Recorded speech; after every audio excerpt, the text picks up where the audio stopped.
markaana waxaan idin sheegayaa sidee loo hortagi karaa cudurradan halista ah.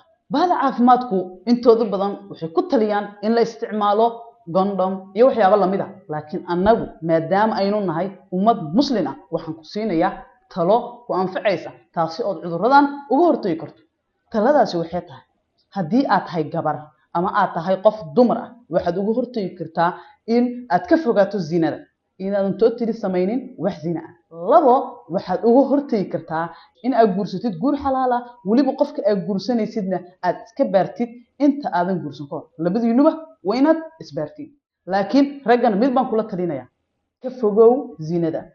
tan labaadna gabar kasta ood guursanayso iska baar, adigu isbaar ayadana baar, sidaas ayaad uga badbaadaysaan cudurradan. guurarkan qarsoodida ahi waa kuwa keena halista ugu badan ee cudurradan ku faafaan, maxaa yeelay qof uusan qofkii iska baarin ayuu guursanaya.